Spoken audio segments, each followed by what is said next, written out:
We beheld the seat of Pele's dreadful reign. We stood on the edge of a tremendous crater. This was once filled with liquid fire. So wrote the first Westerners known to have visited this great volcanic crater in 1828. 3 missionaries who climbed to the top of this mountain, built by the Hawaiian goddess Pele, the goddess of fire.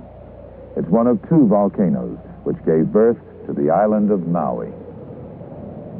Hi, I'm George Page for Nature. Hawaiians named this place Haleakala, House of the Sun.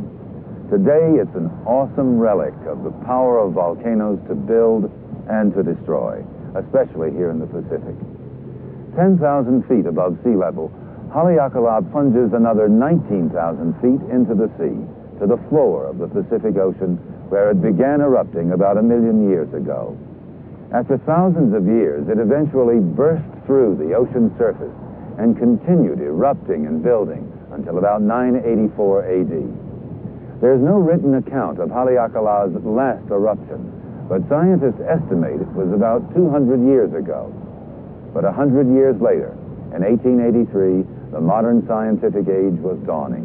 Worldwide communication systems were in place, and there's no doubt about what happened some 7,000 miles south and west of Haleakala across the Pacific.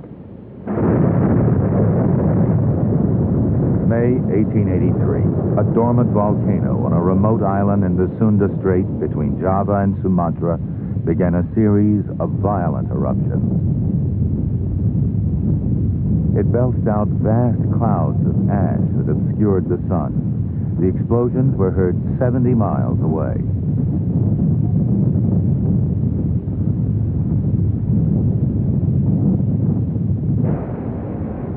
Toward the end of May, the fireworks seemed to have died down a little, though ships passing through the straits at night could see the glow of molten lava in the crater.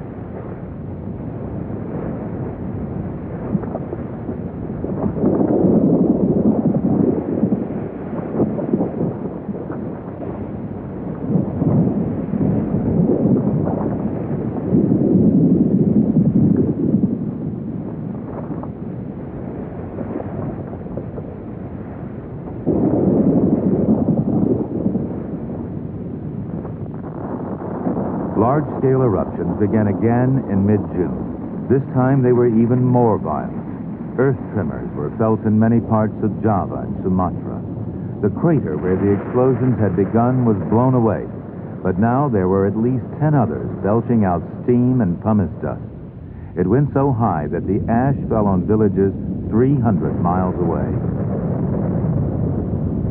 The climax came on August 27, 1883, with an explosion equal to 3,000 atom bombs. The island of Krakatoa disappeared with a bang that was heard as far away as Sri Lanka and Australia.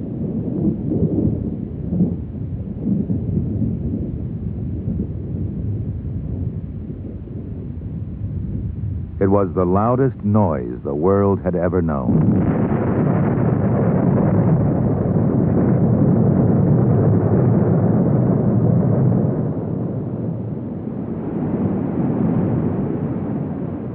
Amazingly, the actual explosion killed very few people.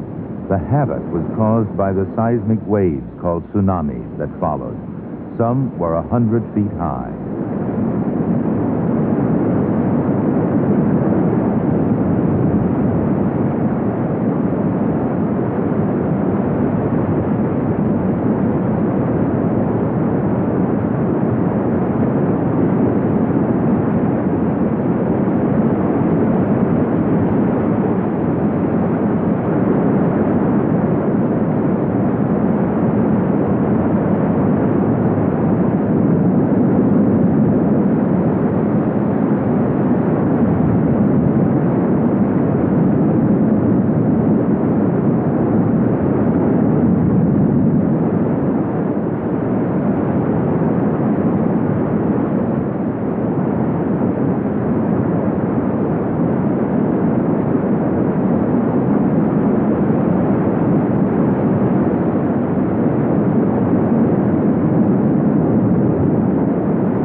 The tsunamis ripped over low-lying areas, wiping out mainland towns and villages, including this little port of Anya.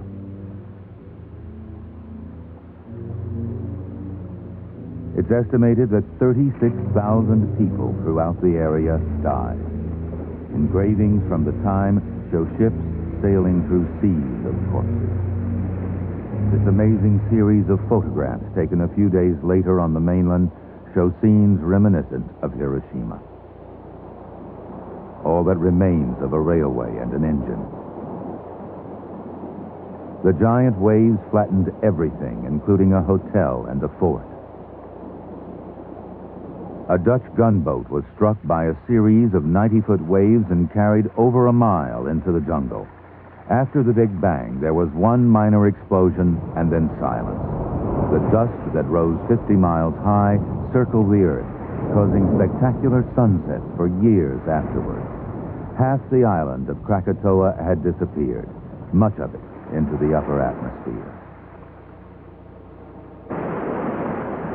For 100 miles around, floodwaters wiped the slate clean. Nature could have a fresh start. A century after the floodwaters drained away is an ideal time to see what sort of job nature has done of repairing the damage. The floods flattened huge areas of jungle and destroyed countless villages. As for the wildlife there, only those lucky enough to be isolated on high ground survived.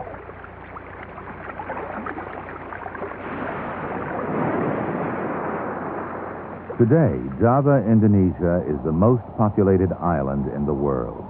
At its northwest tip is an area of jungle where no one now lives, Ujung Kulon, 25 miles from Krakatoa.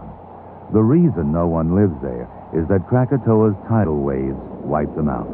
They have never returned. Ujung Kulon is a national park now and the last home of the Javan rhino, the rarest large animal on Earth. In 100 years, the jungle has returned so completely that the only way to penetrate the park is along one of its few rivers. This one is called the Coexistence.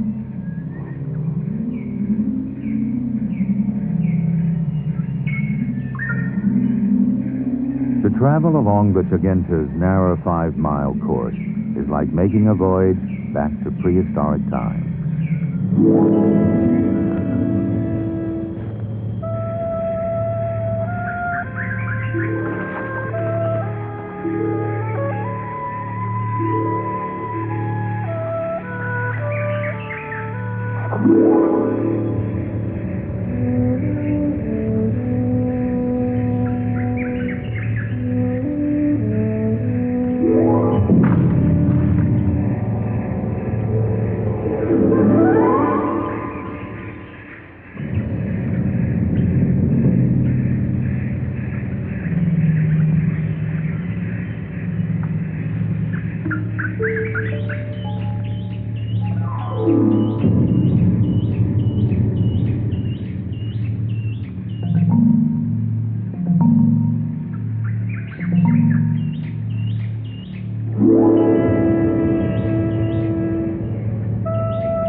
When the great tsunamis came bursting over Ujung Kulon in August 1883, some Javan rhino must have been caught above flood level.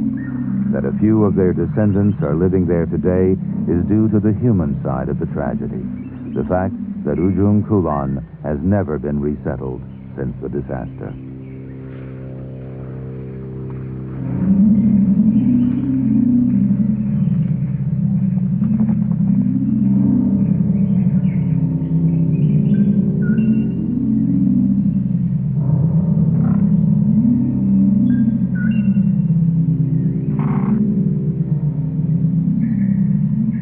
Today, the jungle is so lush that it's hard to believe Ujung Kulon was inundated by waves of salt water 50 feet high.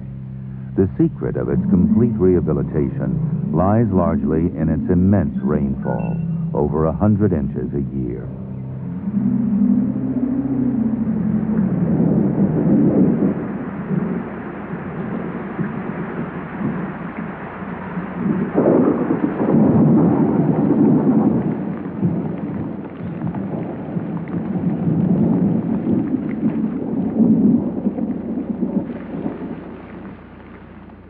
The rains are followed by 6 months of sunshine.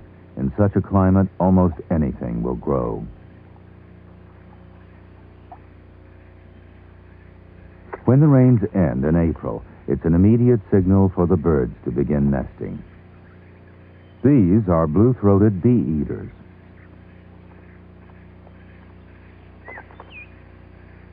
The olive-backed sunbird feeds its young in its complicated hanging nest.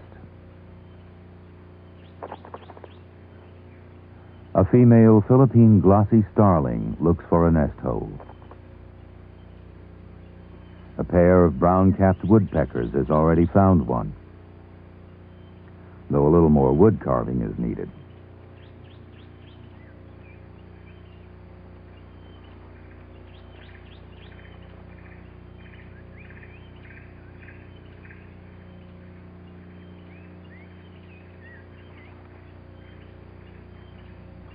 A young red-headed flower pecker.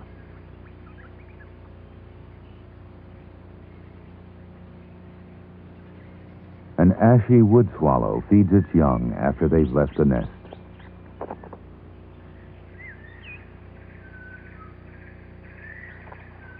The yellow-bellied prinia arrives to supply its young and removes a dropping from the nest. That's a gray-cheeked bulbul.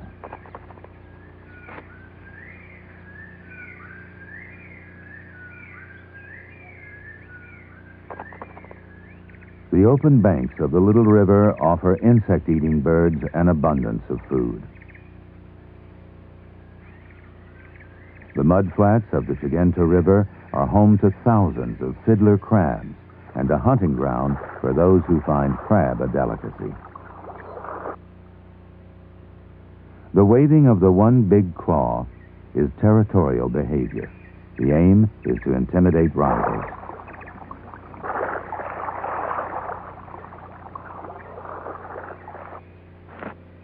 The river monitor, however, is plainly not intimidated.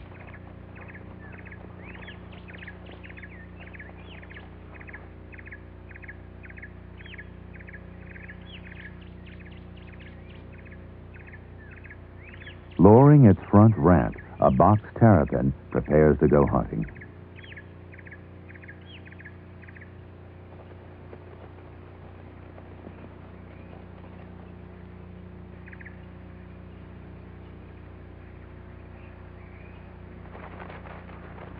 Just as there are left-handed and right-handed boxers, so there are southpaw crabs, as well as those who lead normally with their left.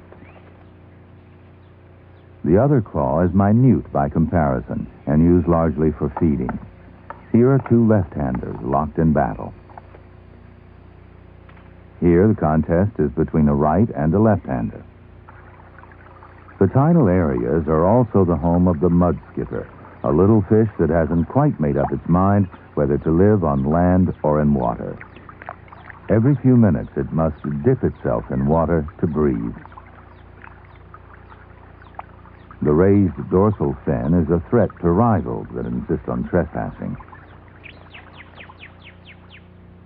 The sudden appearance of the monitor reveals that mud skippers skip equally well on water.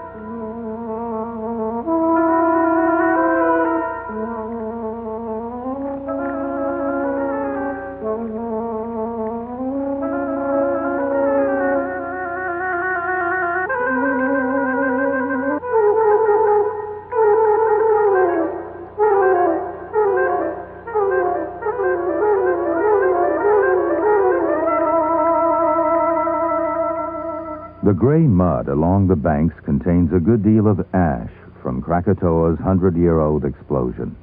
Broken down volcanic soils have encouraged growth of almost prehistoric lushness. That prehistoric feeling is everywhere.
The huge crocodiles of the Chugenta River have a special quality of menace. This monster is about to dispute territory with a rival. It's an estuarine crocodile, the fiercest and most aggressive of its kind.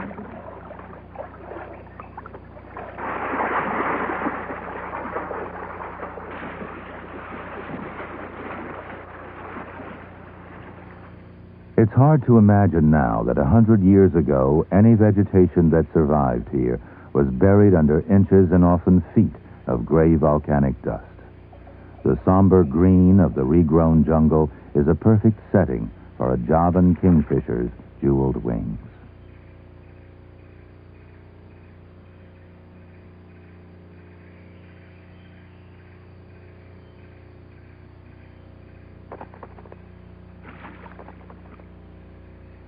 But there's one fish in the Chugenta River that has learned to outwit the kingfisher in an amazing way. This little fish, a relative of the gobies, swims upside down and maneuvers a leaf with its ventral fins as a portable hide.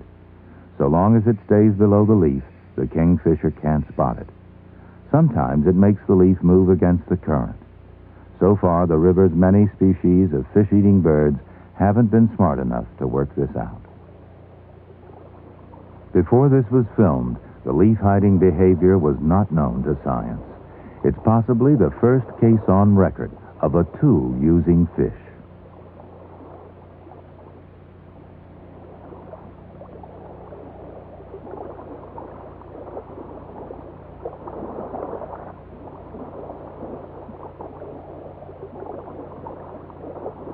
Of course, the ruse isn't so successful against predatory fish like this spotted puffer.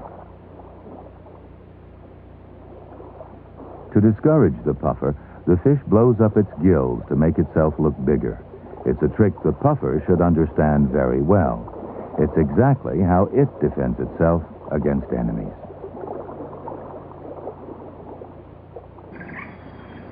Seven species of kingfisher earn their living along the Chugenta. This one is called the rufous-backed.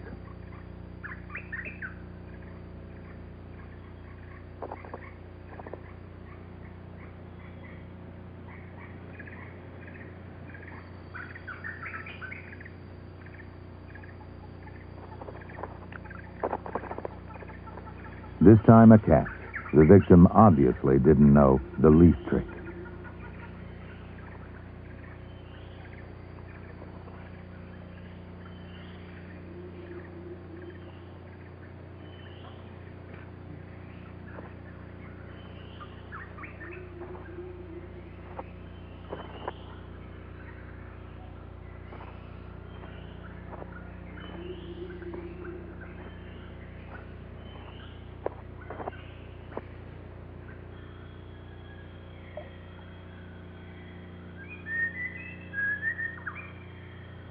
The air is abuzz with insects, and the river busy with those who feed on them, an unusual pastime for a heron.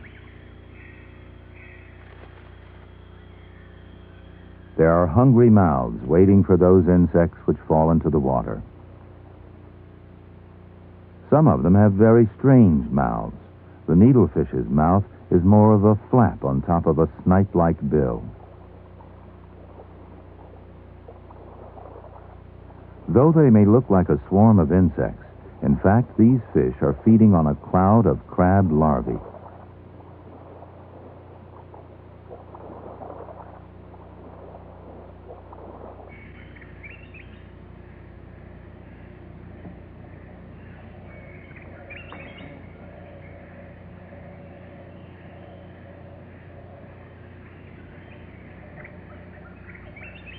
Now, this is an insect, and a big one, too. It's the caterpillar of the Atlas moth, the largest of the silk moth family.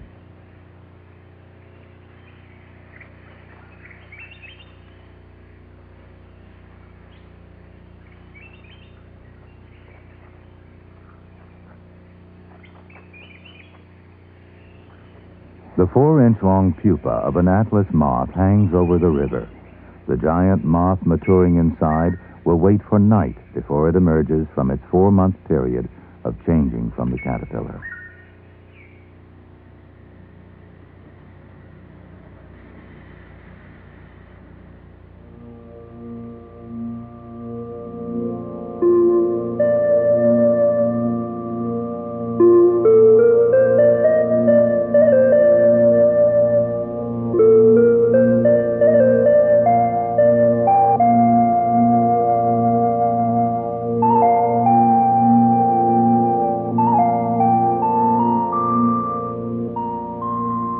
Against the moon, the snake's head pattern on the wingtip shows up to great effect.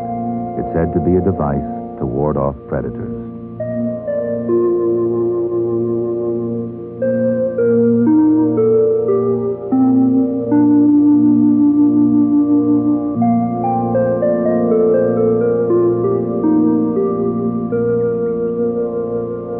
When the sun comes up, the crab larvae who escape the fish shoals emerge on the sand at the river's mouth.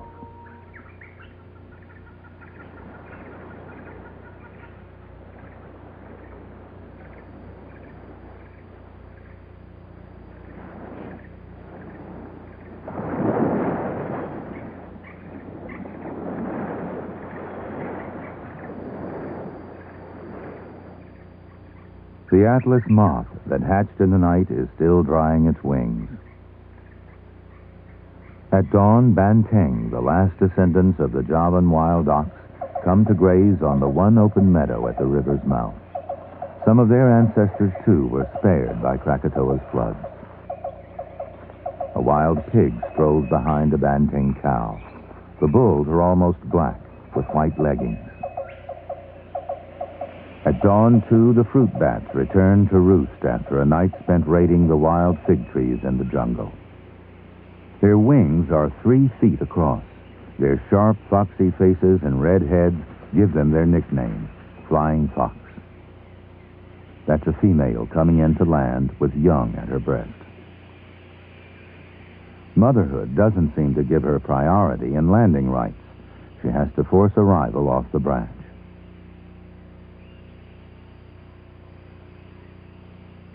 Life along the river wakes up. Insects are early risers.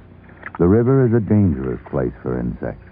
Here you can literally be shot down, even if you're a caterpillar hanging from a thread 10 feet above the surface.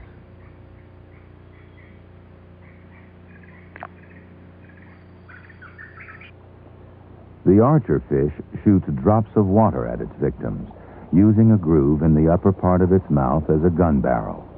Pressure from the gills propels the water drops like bullets. Sometimes it attacks more directly. Big insects occasionally require a bombardment.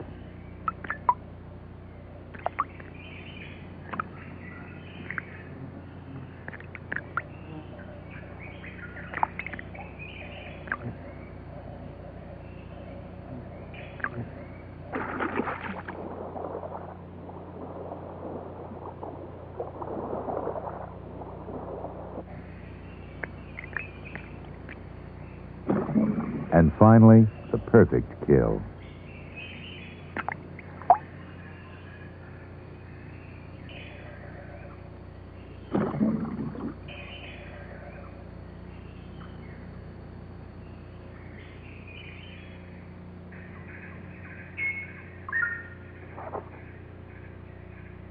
Others exploit the archer's skill. The bigger fish is hoping to retrieve an insect before the archer fish can reach it.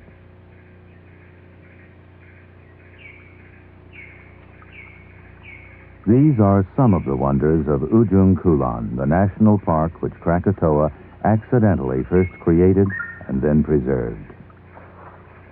Ujung Kulon equally accidentally repays the debt. These nipa fruit seeds will find their way to the mouth of the Chigenta River. In a short time, they'll reach the sea, where a prevailing southerly wind and current will greet them. And due north, 25 miles away, a new Krakatoa rises from the sea to await their arrival.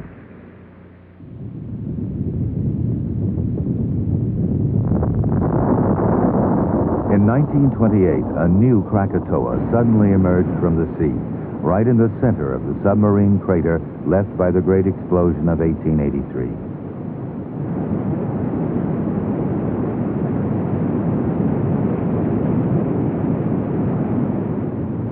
Anak Krakatoa, the son of Krakatoa, is now over 1,000 feet high and showing every sign of following its parents' fiery example. The entire island you're looking at now has been created by the new Krakatoa in just over 50 years. Anak Krakatoa still has a long way to go before it fills the gap left by its famous father.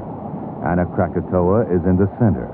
The sea area between the other two islands was the land that disappeared in the Big Bang. The map shows Krakatoa and its islands before the Great Eruption. The main island was over 7 miles long. The eruption began in the crater Perbawitan. This is all that remained. The island, top left, increased in size due to deposits of volcanic ash. Anak Krakatoa has risen approximately where the 1883 eruption began.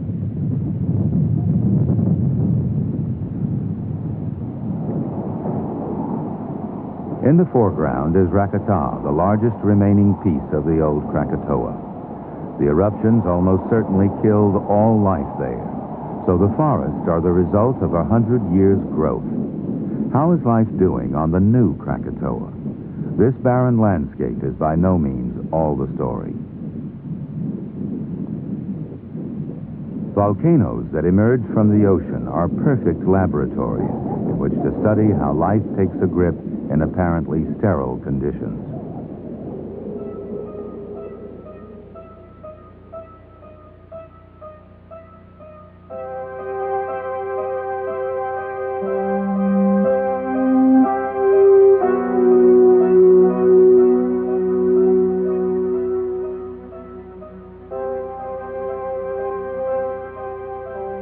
At first come the seeds born on the wind.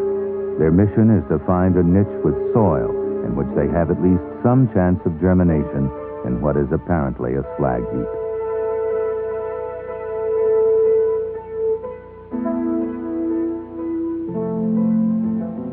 For the first few years, the volcanic debris is practically sterile, and then wind, rain, and sun begin to break it down into fertile soil.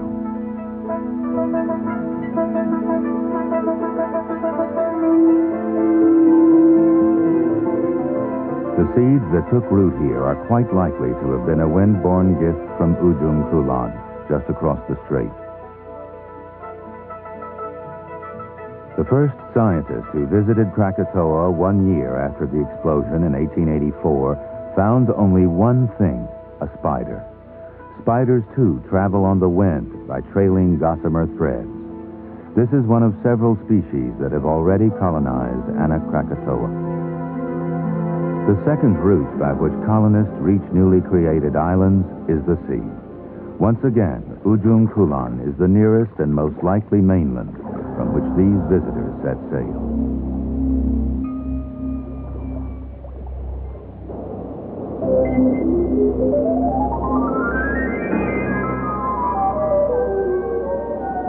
The seed pond, which we saw earlier leaving the mouth of the Chigenta River, may well have made landfall on the black volcanic sand of Anak Krakatoa's beach.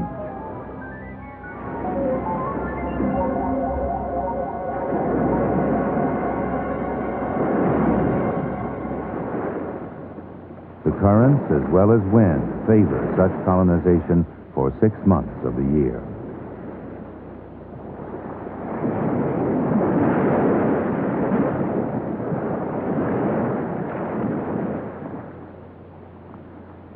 These pandanus seeds have begun sprouting just above the tide line, a risky tactic that sometimes pays off, as this fully grown pandanus tree at the sea's edge demonstrates.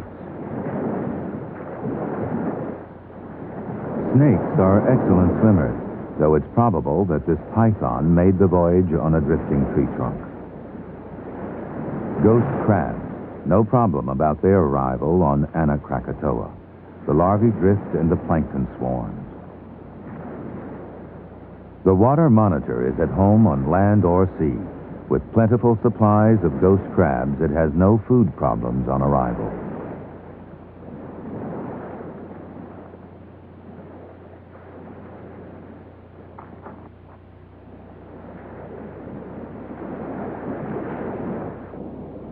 Life on Anak Krakatoa is largely confined to the eastern tip. This is the only place where in 50 years vegetation has really established itself. But then it's had an uphill fight. The volcano has been erupting on and off ever since its rebirth. Lava and pumice ash continually bar further progress. Nevertheless, inside this miniature forest, there's a surprisingly varied flora, including Barringtonias, pandanus, and mature casuarina trees. On the forest floor grows a quite rich variety of mosses, grasses, ferns, and some flowering plants, like this convolvulus.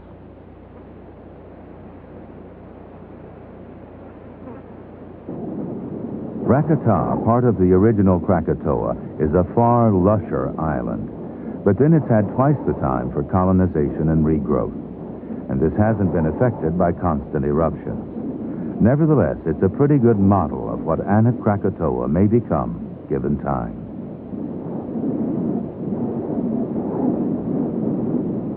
The steep face down which the sea eagle is soaring is where the great volcano collapsed into its own seabed crater.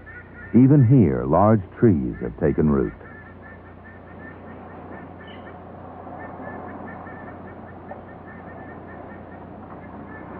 Krakatoa Island fascinates scientists because it shows what nature can do from a standing start in exactly 100 years. A scientist who visited Krakatoa in 1920, 37 years after the Great Eruption, recorded 573 species of animals, from sea eagles to beetles to fruit bats. These giant fig trees give some idea of what the forest of Anak Krakatoa could become in another 50 years. Krakatoa's varied 100-year fauna includes tokay geckos. And there are land crabs for the monitor lizards to feed on.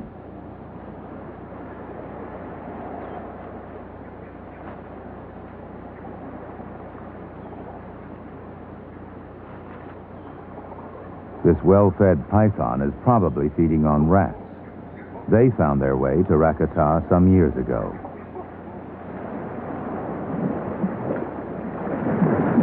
Whether Anak Krakatoa settles down to encourage a similar diversity of flora and fauna depends to some extent on its uncertain temperament.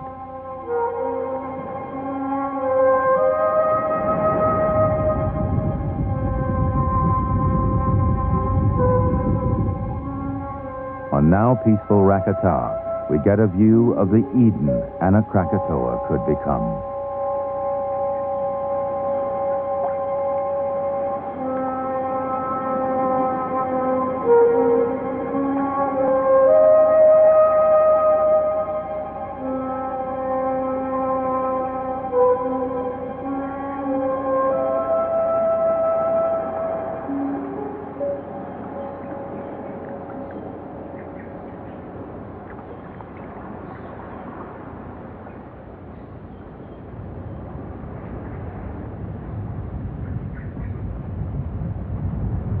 Great fig trees like this 80-year-old specimen may have to wait a long time before they get their chance on the restless new volcano.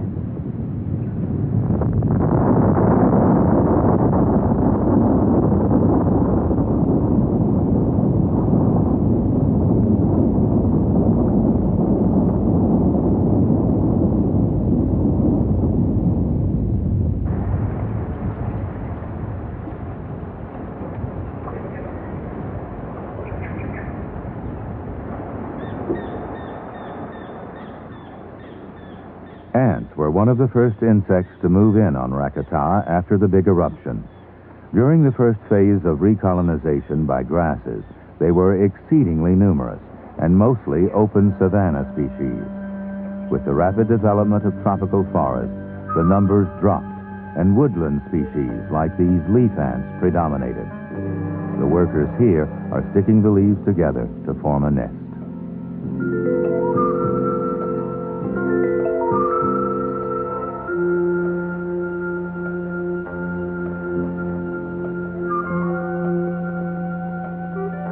Here, they're using the secretions from one of their larvae as if it were a tube of glue.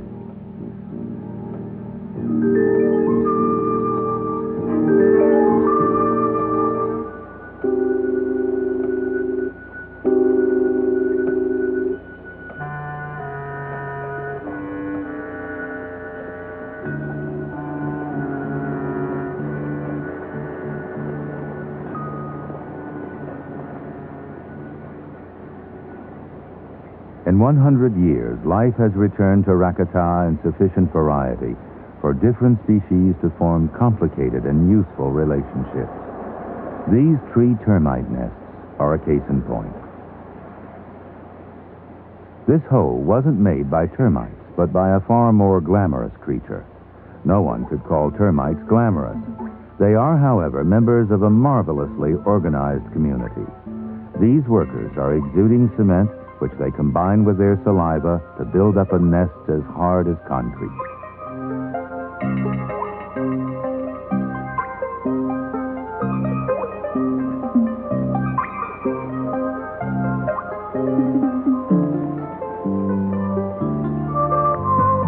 The small, transparent insects are the young, which emerge from the egg fully formed.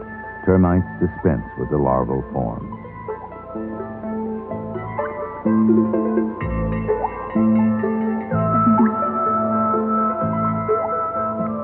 All these workers are sterile females. So are the heavily armed soldiers. The sole purpose of every member is simply to service their 4-inch-long queen, hidden deep in the center of the nest, in the egg-laying chamber. Termites are used to sharing their nest with other creatures. Ground-nesting termites often play host to mongooses and snakes. With tree termites, the guest is not infrequently a bird.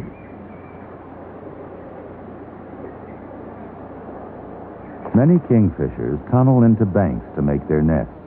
On Krakatoa, the crumbly volcanic soil is often unsuitable for tunneling.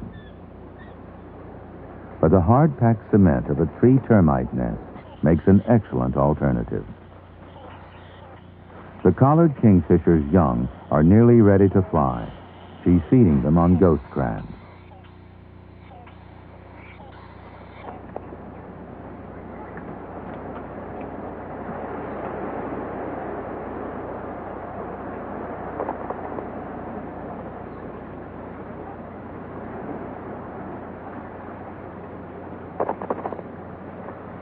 The interesting thing about the kingfisher's family is that though the visiting parent seems to have no control over which of her children begs at the nest hole, all seem to get their fair shares. No one chick has grown at the expense of the others. So there must be some system of rotation, perhaps based on the time it takes to digest the last meal.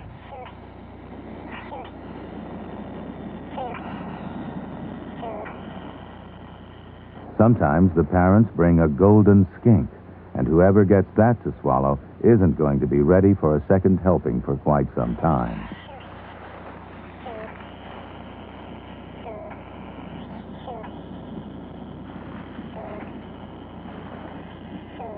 The skink lost its tail in the attempt to avoid capture.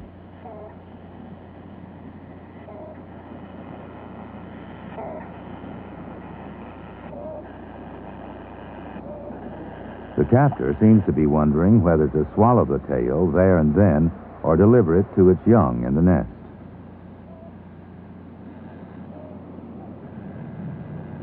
Even while these scenes were being filmed, Anak Krakatoa, 2 miles away, was once again flexing its muscles.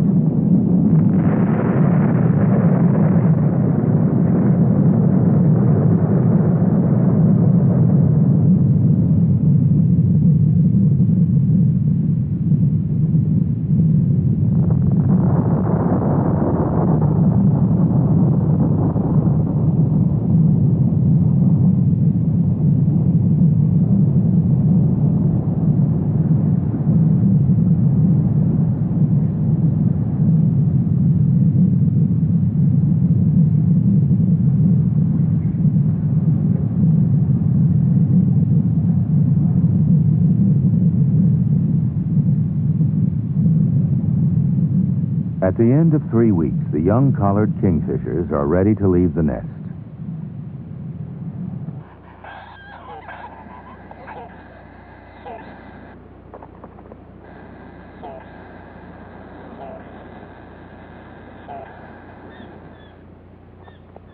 Parental duties, however, are not over yet.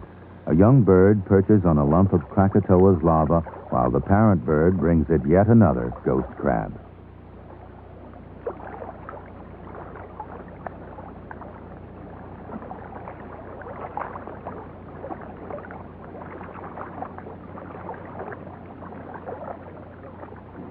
As for the termites, they have the nest all to themselves once more. Now it's possible to see how both sides have benefited from the association.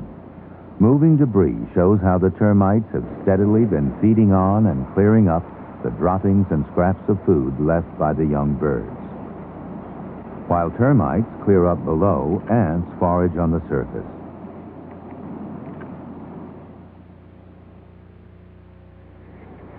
As if getting ready for the centennial, Anak Krakatoa was particularly active during the early 1980s. It was a busy time for several of Indonesia's approximately 1,000 volcanoes. In 1982, the dust from 2 other eruptions almost fatally stopped the engines of 2 Boeing 747s at over 20,000 feet.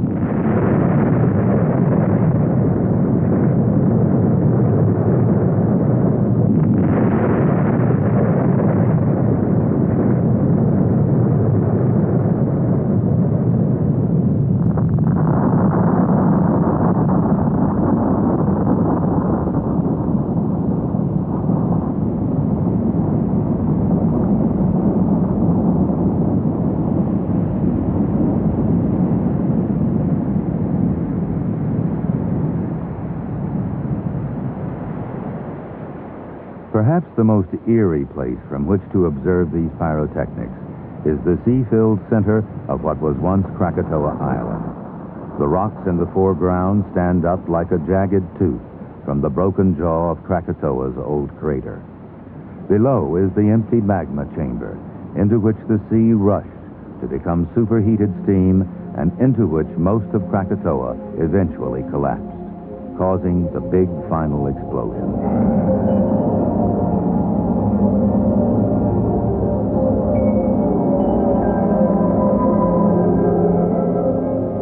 The reefs off Krakatoa are especially rich.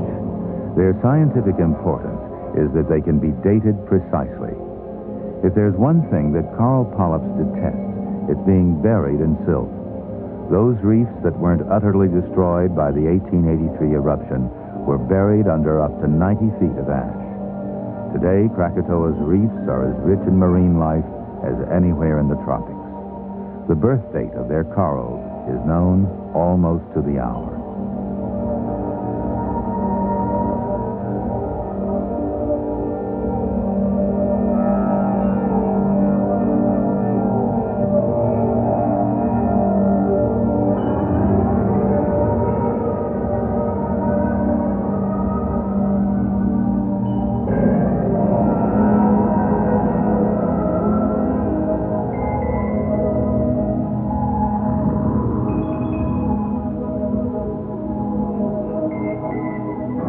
The Indonesian authorities are anxious to extend the boundaries of the Ujung Kulon National Park to include the marine habitats around Krakatoa and its nearby islands.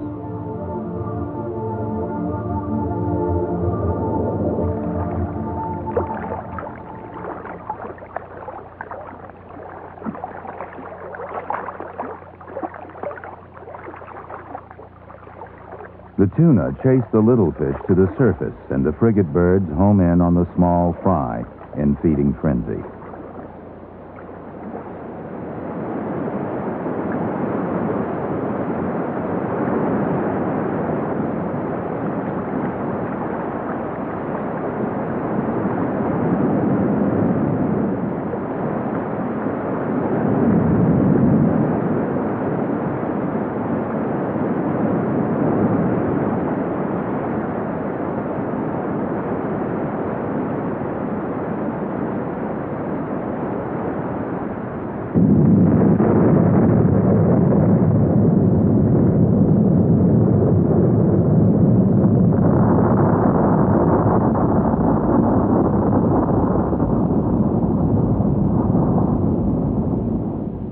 Just across the Sunda Strait, Ujung Kulon luxuriates in its present security from human interference.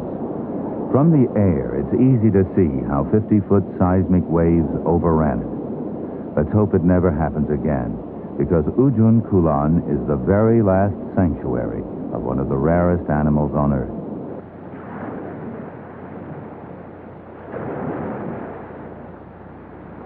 Tracks are all that is usually seen of them. The animals have only been filmed once before, and then very briefly in black and white. This is the first time they've been captured at length on color film.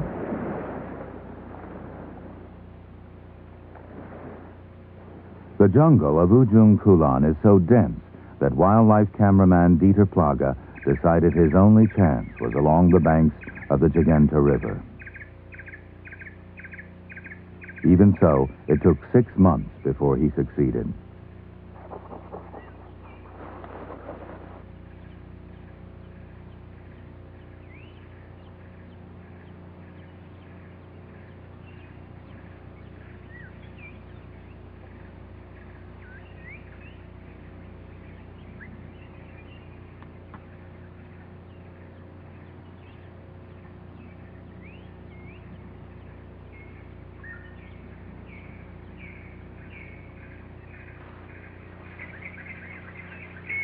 There were occasional tantalizing glimpses, usually when the great animal was crossing the river before disappearing into the jungle again.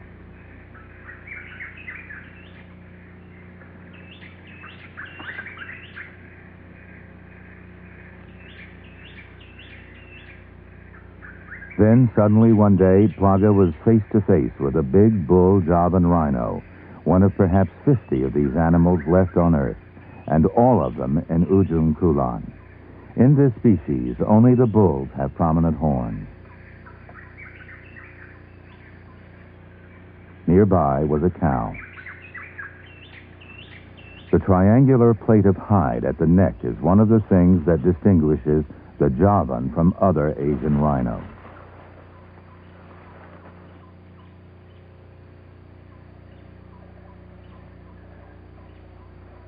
The female suddenly moves off towards the male, who has retreated some way into the jungle.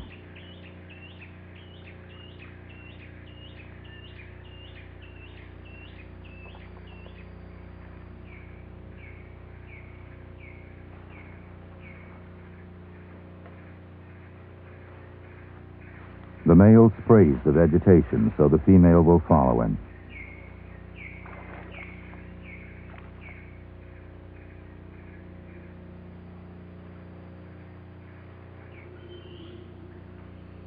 And there's the male again. Slightly more wary this time.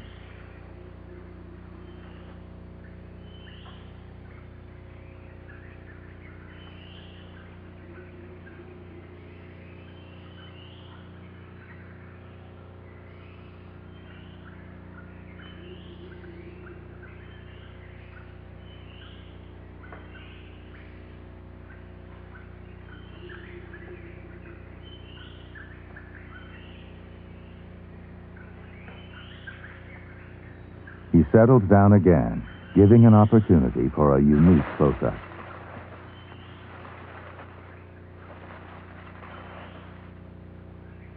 He's joined by the female.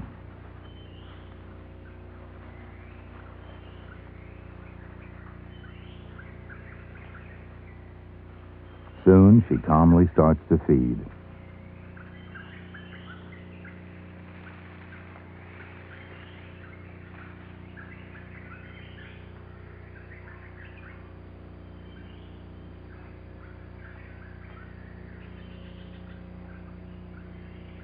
The prehensile upper lip reaches out to seize the vegetation.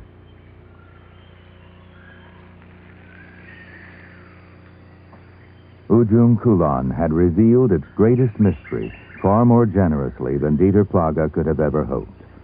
The rhinos never again gave a chance like this. They simply vanished into the forest.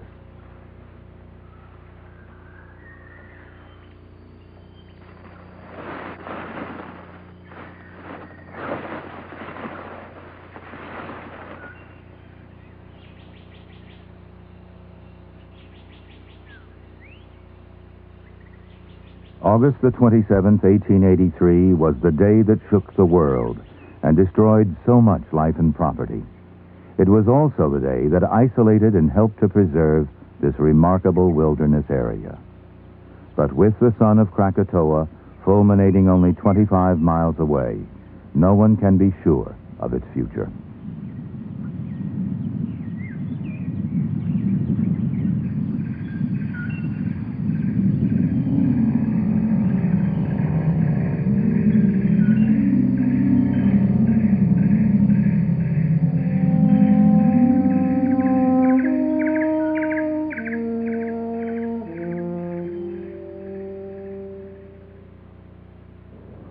Mount St. Helens, Mauna Loa, 100 miles from here on the big island of Hawaii, just two of our planet's most famous active volcanoes.